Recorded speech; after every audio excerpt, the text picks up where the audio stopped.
Welcome to The State of Us. Beyond mainstream cable news and party lines, with a millennial and a boomer, The State of Us pushes past the noise and uncovers all the issues that matter. Here's your host, Justin T. Weller. In the 2020 election, nearly 160 million Americans cast a ballot.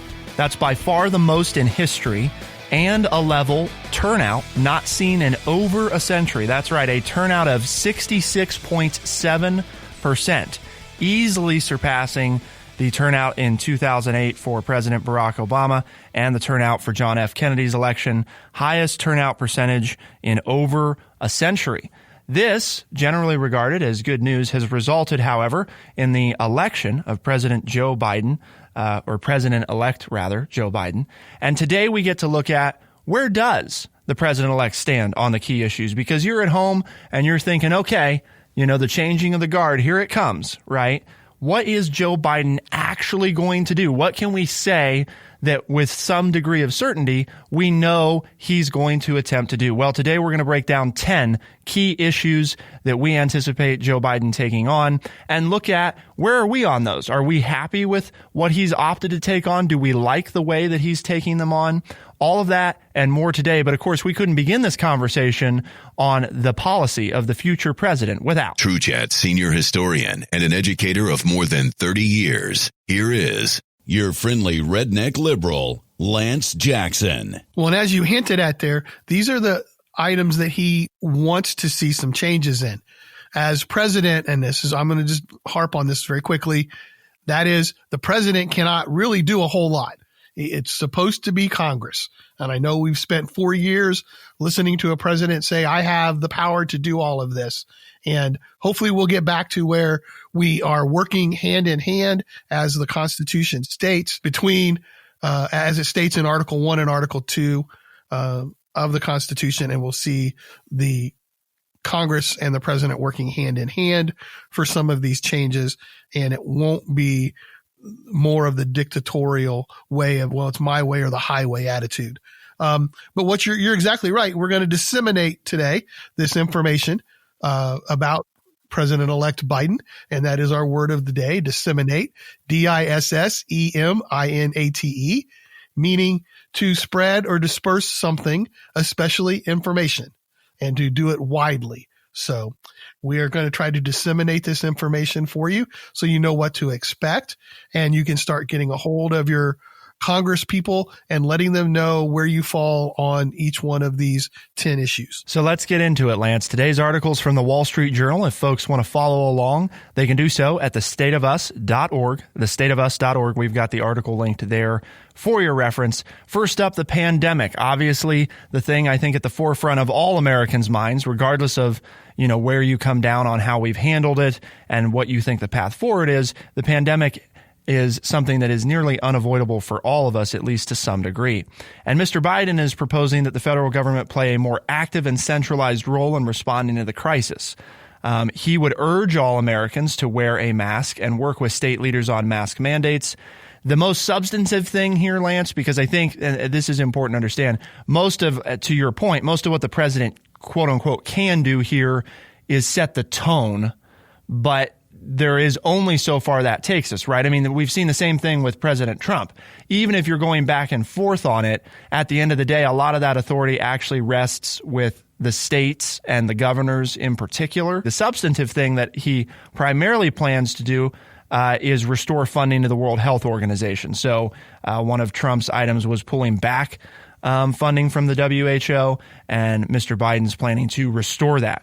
He also, Lance, has some plans for stimulus and workplace safety. Both of these are pretty heavily related to Congress. Again, to your point, he is supportive of the Democrats pursuing at least partially reinstating an extra $600 in jobless aid that expired at the end of July, and extending other emergency benefits, which we've talked about in previous episodes. And as far as workplace safety goes, Mr. Biden has said he'd push the Labor Department's Occupational Safety and Health Administration to establish an emergency standard to address worker safety during a pandemic. Such a standard would require an employer to submit a specific workplace safety plan to the OSHA. So there are a few substantive things, but a lot of them sound like I'm going to have a clear direction on this that is counter to what President Trump's direction has been. Well, right, wrong, or indifferent, this is the major change between President Trump and President-elect Biden. President Trump has not said anything that I've seen about the virus since the election. And I remember his last words before the election were, you just watch. Once the election happens, it will go away. And that hasn't happened. And President Biden is up front and saying, you know what? This is what I have to fix. If we fix this, then other things will fall into place. The margin between the Democrats and Republicans is going to be smaller. So will we see a John McCain-like Republican? Will it be a Mitt Romney or somebody like that, along with Susan Murkowski or Collins from Maine? Will they cross over on some of these issues and vote with the Democrats? That's what I think will be interesting as we get on into these different topics that President-elect Biden is going to bring up. He also looks to aid small businesses still struggling amid the pandemic. His platform calls for restructuring the PPP, the Paycheck Protection Program, including heightened oversight and a provision guaranteeing eligible business with 50 employees or fewer would get relief. Which is, I think, that to me, of all the stuff there, yes, the stimulus and the WHO stuff, I suppose, are substantive, but I think the small business item there is, at least it appears to be the most specific that we've gotten so far. And I understand, obviously, some of that specificity we're just not going to get until we have the new administration in place. For obvious reasons, they don't want to commit to stuff that then they realize they can't do because Congress isn't the way they thought it was going to be. So moving on to healthcare now, Lance. The ACA, the Affordable Care Act, also known as Obamacare. I think this is a big one for folks. I know it's a big one for our producer. What's happening with healthcare in the United States? Well, Mr. Biden's obviously going to seek, Lance, to undo a lot of what the Trump administration has done that has ultimately undermined the ACA. As we know, there's a lot of problems with it right now. Costs continue to go up. And part of the problem with that is obviously it makes it more expensive for people. And the reason that's happening is there's not been much done to improve it. There's been things done to eliminate parts of it or undermine parts of it, but nothing really done to build on it. This is according to his campaign. He is planning to expand eligibility requirements for Medicare, and he is now supportive of a public option that would let people buy into a government-run insurance plan, like Medicare. Lowering the age of eligibility to 60 years from 65 years, and working on negotiating large discounts for drugs. That one, the drug pricing is not super new. I mean, that's something the Trump administration was already attempting to do. So that one we can expect a continuation of. The Medicare item, I've talked about this, Lance. I guess I'm not with our president-elect here on this one. I think, as we've talked about, it's just not feasible to lower the age. People are living longer anyway. You and I have talked about the need to raise the age. I know it plays well to older voters, but I'm not sure it's the message that we need to send on Medicare if we really intend to fix it. Well, and I think you can go back to this summer when we did a show on the different candidates and where they fell as far as the medical issue. And Biden wants to basically keep what we have and make some changes. We likened it to building a house. He doesn't want to change the house. He wants to add a few rooms, maybe put in some new windows. So he wants to pretty much keep what we have. And then, like you said, make some of these changes. The argument for lowering the ages is if you get more people in at a younger age, then they get them in the system, they'll be healthier. And then you spread the cost of the system. So, and that's on par with what private insurers do. They want to insure healthy people so that it brings down the cost of those people who then have to spend more money. So, the idea is good. You bring up a concern, which is valid. And that is, can we handle it with it being that big?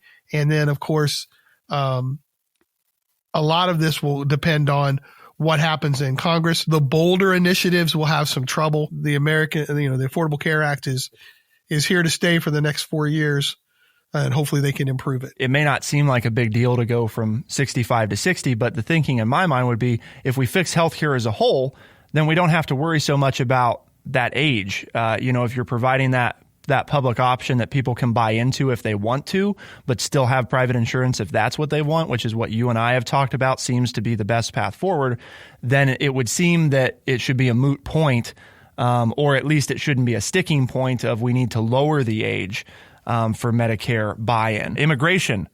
This is a big one, probably the starkest difference, right?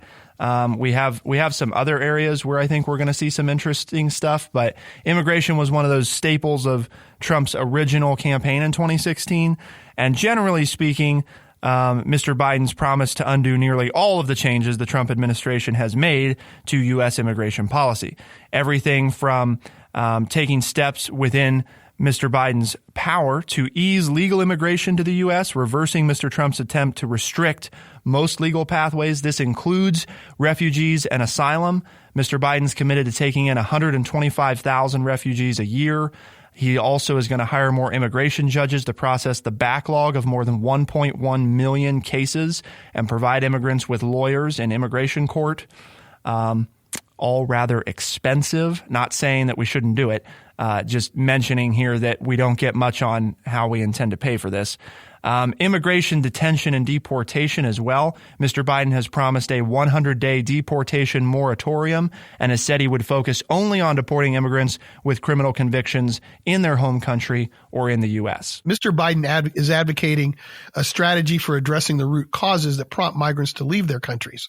And during the Obama administration, he championed a plan to provide $750 million in aid to Central American countries to curb poverty and violence. I mean, that's what I like to hear is let's go down. Let's just not solve the problem on the surface. Let's go down and what's the root cause of the problem? Well, the cause is people's lives are really hard in other countries and they want to come to the United States because they see this as a land of opportunity.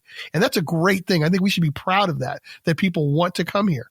But I'm not necessarily anti-immigration. I mean, let's face it, this has been an issue in American history since we became a country.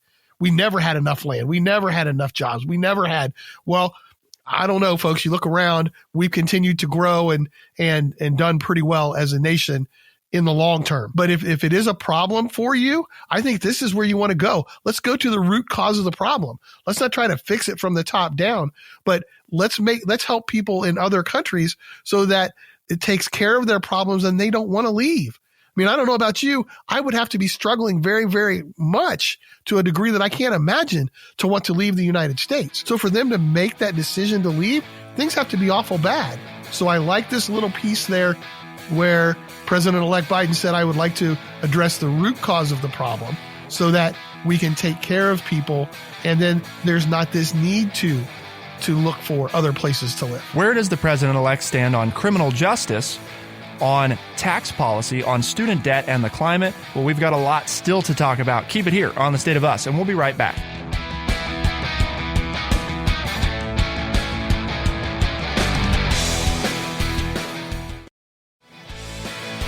We are The State of Us. Here's your host, Justin T. Weller. Criminal justice. Lance, this is an area I think it's probably one of the few. If our listeners have been tuning in for a while, they would know that one of the areas that we did manage to give the president some credit on was signing and championing some of the change to the criminal justice system over the last 4 years that lessened some of the harsh mandatory minimum sentences that were in place. And some other things to hopefully ease reentry. Now, is it everything we wanted? Is criminal justice fixed? No, not by any means. And Mr. Biden has said that his Justice Department would use its power to hold entire cities accountable for police misconduct. I guess I would say the shift here is some of what we saw in the Trump administration was focusing on mainly people that are either in prison or getting out of prison. And Mr. Biden's kind of starting at the beginning of that process, focusing on police and also what we're arresting people for and how we're arresting them in the first place. So to me, that's the major shift here. But like I said, we don't have a ton on this one yet, other than the little bit that we've received throughout the campaign. This is where people are scared because President Trump played on this and said, if we elect Joe Biden is president, your neighborhoods aren't going to be safe. And I think this is where President-elect Biden has to come in and say, you know what? We never said anything about doing damage. I mean, as he said in the campaign, burning things down, destroying property, that's not your First Amendment right. Your First Amendment right is to go out and protest to try to get things changed. And that doesn't mean you can destroy other people's property. So I think it's going to be important, again, for the visualization of Mr. Biden to get out there and work for some of these civil rights changes that are needed in our country. I'm sorry. I'll take that stand. You can disagree with me. That's what we're here to do, is to talk about that kind of stuff. But we do need some changes because things have been going on that are not right and need to change. And we need to get down again to the root causes and find out what they are and make those changes. I agree with you that from a civil rights standpoint, right, we've got a lot of work to do. I think the thing that's going to be interesting to see is we had some conclusiveness from Biden that, you don't have the right to destroy things, but we didn't get necessarily very firm answers on, okay, when things like this proceed during a pandemic or when things like this proceed past the pandemic, what is going to be your position when you have, a city and you have people that are rioting and destroying property? Where do you come down on this? Obviously, we know President Trump came down on the side of, you send in the federal agents if you need to, and you're going to do whatever it takes to stop it. Is that where Biden comes down? It's different once you're in charge, right? I mean, you can say whatever you want when you're not the person that has to make the call. And I'm not saying that Biden's going to do something different than what he said. I am saying that I think that will be interesting to see if this continues. Just like the pandemic, the mood or the tone of the presidency is going to be different under President-elect Biden when it comes to these issues. Whether or not you like what Biden's going to do on the issues and whether or not you like Biden generally, the tone and the way that these two presidents are going to interact, I think, generally speaking, with the public, with other lawmakers, is going to be starkly different. And that's not a, one is better than the other sort of thing. It is just a reality of Mr. Biden's long track record in politics suggests that he's going to take a compromise, get things done, and work with people kind of mentality, and definitely probably a much more subdued tone than President Trump has historically had during his presidency. Tax policy is up next. And this one, there's a lot of details on, so we're just going to highlight a few of them. Again, the article is linked at thestateofus.org, so you can certainly check it out there. It's from the Wall Street Journal. Mr. Biden plans to raise taxes sharply on corporations and high-income households with the goal of raising $3 trillion to $4 trillion over a decade for education, healthcare, and other social programs. So I was asking before about how are we going to pay for some of these things. Well, here is part of the answer. Mr. Biden does intend to raise taxes, at least from what they're talking about. It seems to only focus on, generally speaking, households making over $400,000 a year, raising the top individual tax rate to 39.6% from 37%, expanding the 12.4% Social Security payroll tax, and a 20% deduction for income from pass-through businesses, and impose new limits on itemized deductions. He plans to nearly double the top capital gains tax rate to 39.6% for households with incomes exceeding $1 million. So a lot of this does not apply, right, to generally speaking, middle class or lower middle class individuals unless, and I just want to point this out, unless you own a small business, in which case the expansion of the 12.4% Social Security payroll tax and the repeal of the 20% deduction for income from pass-through businesses. If you don't know what all that means, it's a fancy way of saying that if you are a business owner, you are going to pay more money in taxes. You're either going to pay more in payroll taxes or you're not going to be able to write off as much on your personal, not your business, your personal income if you use like an LLC, for example. So whether or not you think that's good, just to be clear, that is part of what's happening. Not all small business owners are millionaires. And for the smallest business owners, there is at least not word that they're going to be exempt from that. It seems to be an across-the-board item. And I'm not saying they should be, but generally, Lance, I sum this up and say, I don't really love this plan, as you and I have talked about.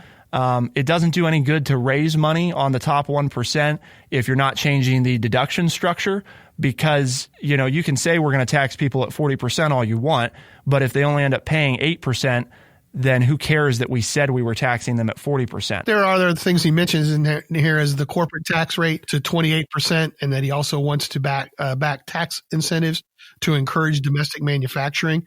I think the key to point out is that we heard during the campaign that President-elect Biden was going after the middle class. And I guess everybody's definition of middle class, put that in air quotes, is different. But for most of us, at least that you and I, we're not making $400,000 a year, and we wouldn't consider that middle class. Now, I'm sure there are people that are making that kind of money who say, no, wait a minute, I'm not part of the 1%.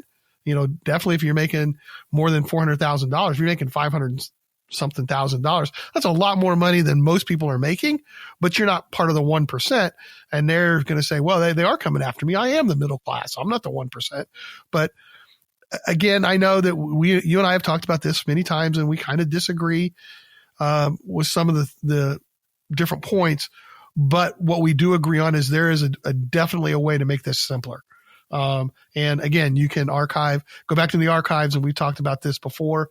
We're not big on either plan, either President Trump's plan or this plan, because what we would have would be much simpler and wouldn't be so antagonistic for people to have to fill out their taxes every year. It's one of those areas, Lance, where we have to be careful about. We don't want to tell people that, you shouldn't make money. At the same time, we also shouldn't tell people that, well, if you make a lot of money, then the rules don't apply to you, and basically you can pay less taxes than everybody else. That's the two sides of this, right? Neither of those things should be true. And the problem is that most plans that we've seen from both sides, just basically they only address one side of that. And that's where we shouldn't accept that as a nation. We should figure out a better way. We need a big overhaul instead of just minor fixes. Exactly. And that kind of carries over into student debt, which is our next one here, Lance. Mr. Biden would wipe away undergraduate debt for tuition at public colleges and private colleges that predominantly serve minority students for households earning less than $125,000 a year. He would also sweeten the terms of the Public Service Loan Forgiveness Program for workers employed by government agencies at all levels and at many nonprofits. For debt that isn't forgiven, Mr. Biden proposes slashing monthly payments. Individuals earning less than $25,000 a year and couples earning less than $50,000 would pay nothing toward their loans until their incomes rose above those levels. Other borrowers would pay 5% of their discretionary income a month, down from 10%. Mr. Biden also proposes making 4 years of public college tuition free for students from households earning less than $125,000 a year. The thing here is obviously the obstacle of the Senate, Lance. To do any of this, you're talking about a change to the law. And quite frankly, if we're being honest, some of these things may sound very nice to some of our listeners. I'm not sure how realistic they are to actually happen, because you're going to have a lot of people say, whoa, wait a minute. These people owe that money, right? They owe it. They signed up for it. Now, did they sign up for it under false pretenses? Did they sign up for it under a false promise that college was going to be the end all be all? Maybe, maybe they did, right? And that's not to be harsh about it, but this may be an episode all its own, Lance, because I think there's a lot to get into here. But I know real quickly we want to hear from our producer, because this is a big one. This and healthcare were big things that he identified when you and I talked to him, Lance, right? That were factors of why he would even entertain going to a different country, is the way that they approach these issues. So if Mr. Biden could just put all this into place, does this make you happy, Devin? I mean, it's hard to really describe, like, if this was all implemented today. Like, my biggest thing, like, right now, thinking about it, is how would we do it? But, I mean, if there was just no even thoughts or buts about it, if this is something we could do, yes, it would. I think it would be a phenomenal thing for students who are of low income to be able to get an education. And then a lot of people struggle with being able to pay for their tuition because they can't get a job with their degree right out of school. So I think mentioning that, as well as like cutting the discretionary income down, and also people under who make less than $25,000 a year, or $50,000 as a couple. It would just make them not pay until they would be making the appropriate amount to pay it, which I thought was very interesting. I thought that could help a lot of people. Although that is my opinion. You notice that one of the top 10 things included here, Lance, is not education. And I'm not saying that Biden doesn't have plans for that. I'm sure that he does. But I guess my note on this, my gut reaction is, yeah, we got to talk about maybe how to make it easier for people to repay this stuff, but we're not addressing the root cause with something like this, right? The issue of skyrocketing costs in education, which leads to rising tuition. That's what has to be fixed if you want to fix this long term, not simply forgiving money that people already owe or making payment terms easier, which I think, for what it's worth, making payment terms easier, absolutely, but it doesn't fix anything permanently. Well, what we're doing though is we're talking about it, and we haven't been talking about this for 4 years. So that's what I see as a plus. At least it's out there. It's something to be talked about. If you don't like it, that's fine, but we're going to talk about it. It's been put on the back table, and we haven't talked about this for 4 years. We've just let these people struggle. We've let people incur debt. We haven't addressed minimum wage. We haven't addressed, why people can't pay back their debt when they go to college. They get this job, and, Devin mentioned that they can't find a job that will pay them a commiserate salary for what the level of education is. Those are the problems. But at least this gets the discussion on the table, and kudos to Mr. Biden for getting that out there. And because until you start to talk about the issue, it's not going to go away. And it is an issue. I've talked to a lot of young people. And while I agree with you, Justin, that they took this money and they need to pay it back, and I've told that to them, but I've had many former students break down their finances and tell me what would happen if they didn't have to pay some of this, and what they could do and the money they could spend to increase the economy for all of us. So whether or not this is the right way to go about it, we can talk about it, but I'm just excited that maybe we're going to start talking about it and find some solutions. These may not be the solutions, but at least they're a starting point for the conversation to be had that hasn't been taking place. That sentiment is similar to how I feel about our next one, which is the climate, Lance. I'm really glad that this is an important issue to Mr. Biden. I think it's one that obviously, to your point on the last one, we just really haven't been discussing the last number of years here. And now it's at least coming back to the forefront. Mr. Biden has promised to keep the U.S. in the 2015 Paris Climate Accord. He has also pledged to move the U.S. toward eliminating greenhouse gas emissions by 2050, with the power sector. This would be the division of the government, responsible for controlling utilities and such, to end its emissions by 2035. There's some other details here, but the last one that I think is important that leads us into the next one. Mr. Biden also called for a carbon adjustment fee. Now, you might be saying, well, isn't that just a carbon tax? No.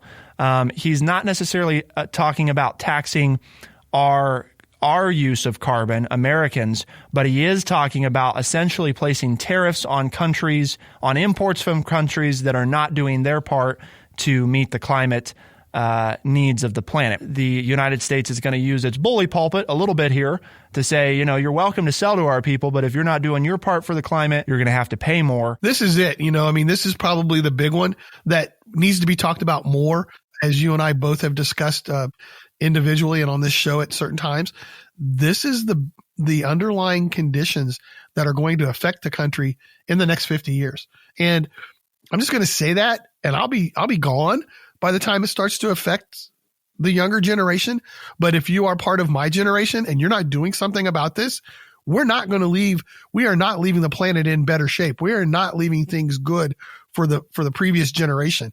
And that's what we should be doing. And you can deny it, please. I know there are people out there that say, global warming's not a real thing, and the oceans rising aren't a real thing, and the carbon emissions aren't a real thing. Okay, that's fine. You can lie all the way to your grave, and you're going to leave behind a world that's not as safe, that's not as good to your grandchildren. And I, for one, don't want to do that. And maybe we can get some things changed. I know it's been a real uphill struggle. It's past time to make that change. I mean, with the 50th anniversary of Earth Day happening this year, and things have gotten better, but we need to continue to work at it, and we need to continue to make it better. And the small changes are nice, but they're not going to stop what's happening. And so we need to make some big changes, and it's time to get this out there in front and to get people on board and to start making some of these major changes that we need to make so we can leave the planet better than when we took over. Where does Mr. Biden stand on trade, on foreign policy in regards to Iran and North Korea, Russia, troop deployments, and China? Well, we've still got a lot to talk about, and some of these areas might be the most substantial differentiations with the current president, President Trump. To find out where Mr. Biden stands and what it's going to mean for you, keep it here on The State of Us, and we'll be right back.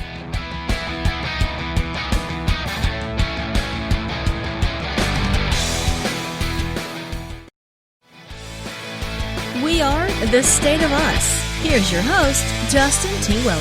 Mr. Trump's election in 2016 led to the biggest shift in U.S. trade policy since World War II. Joe Biden's victory in 2020 could reverse direction again. And I think that's a pretty good synopsis here, Lance, of the way to look at trade, foreign policy, and inside of foreign policy, Iran and North Korea, troop deployments, Russia, and China.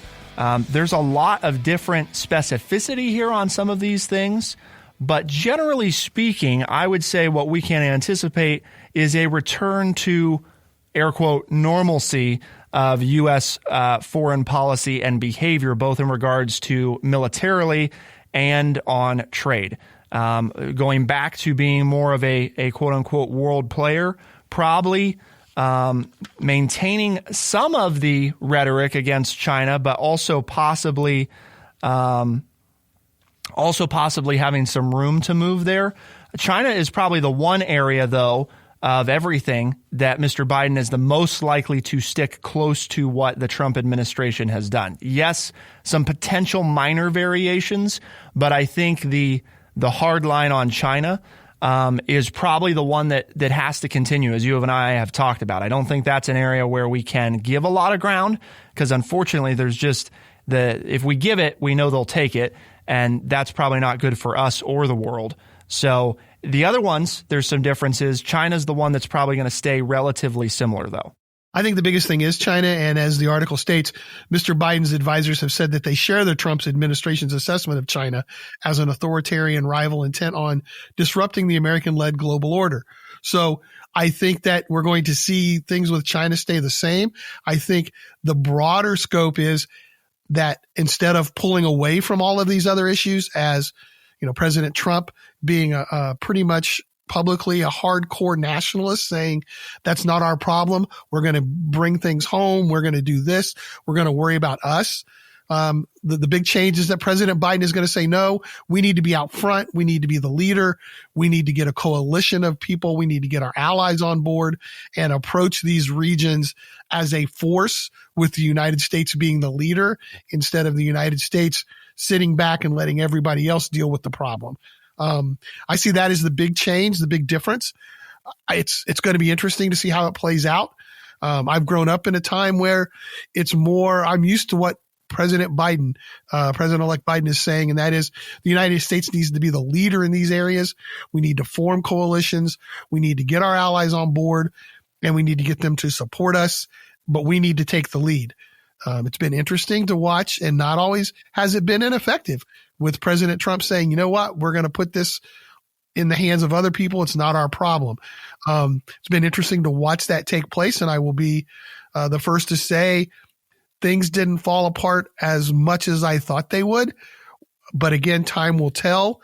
Has the damage been done, or can the United States come back to the top and be the country that everybody else looks to, the rest of the world looks to lead the allies and their friends to do what needs to be done in these areas. So this will be an interesting area to watch, one that most of us don't pay much attention to, but I think it will be the most interesting to see what happens now that we see this big change in attitude on how we should deal with these foreign countries. The other one that I think is worth noting for people, because it's one that's been an interest, I think, since President Obama first talked about it in 2008, and when Trump was talking about it during his election bid, troop deployments, right? Bring the troops home. Bring the troops home.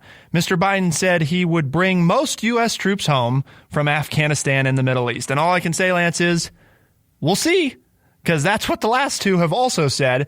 And when they both left office, there were more there, or at least a similar amount there as when they took office, or they didn't reduce them nearly as much as they said they would. Because I think the one thing that changes, and I guess the reason I will say I'm a little surprised that Biden has said this, is he was there for 8 years, right? So the difference is, Obama comes in, Trump comes in, right? They've never been president. They've never been working in the White House. They're not intimately familiar with this stuff. I get it, right? You get in there, you're listening to the generals, you're listening to the people that know, and they're telling you, look, we can't do this, right? It'll all have been for naught if we just yank these troops out, or here's all these other things that are going to happen if we do that. But then you have Biden come along and it's like, well, wait a minute, weren't you there for 8 years? You really think that we can do this? Or is this just one of those things that we're saying because we know that, people, I guess, want the troops to come home? I'm not even sure if that's still a sentiment. I know that it's a talking point, but it'll be interesting. And I'm not saying he's not going to do it, Lance. I'm just saying we'll see, right? I mean, we had a Democrat and a Republican who probably couldn't be further apart on policy, and neither of them managed to do what they thought they were going to do during their campaigns. So we shall see. Well, you just have this difference in, do you bring the troops home and does that destabilize the area to the point that now you need to do even more work later on? And I think reality hits that gut check, that you just have to look at it and say, yes, Mr. President, we can bring them home. But if we do that, then in 2 or 3 years, or maybe even less, the region's going to be destabilized. And the only way we're going to get it back is to put troops in, and we're going to have to put in even more troops. So it's easier just to keep them there. But again, this will be a discussion. And, though, Justin, that's what we do here at True Chat, is that, we have this mission statement, that is to educate people by providing honest, open, and respectful conversations. And we've tried very quickly, in a very quick manner, to disseminate this information about a Biden presidency. And hopefully we have done so. And if you enjoyed it and you learned something from it, thank you. Tell your friends about us. Get more people to listen so that we can have these kind of conversations and spread the word so that people know what they're talking about. It's fine to have a difference of opinion, and Justin and I did a little bit today, but that's fine because we can still be friends in the end, and we both want what's best for the United States. And so tell people they can find us on Spotify, Overcast, Stitcher, Apple Podcasts, and everywhere podcasts are found. The State of Us is both a podcast and a syndicated radio program. The podcast is released by 4 a.m. Eastern Time, Tuesdays and Thursdays.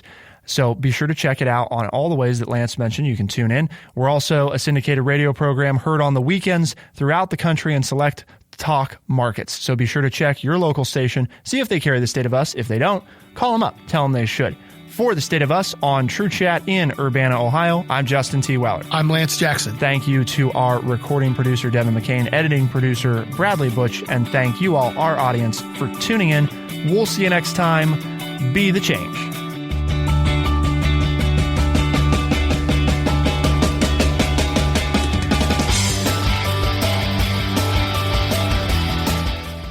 Be sure to check out our website, thestateofus.org, for books, articles, and all the ways to tune in.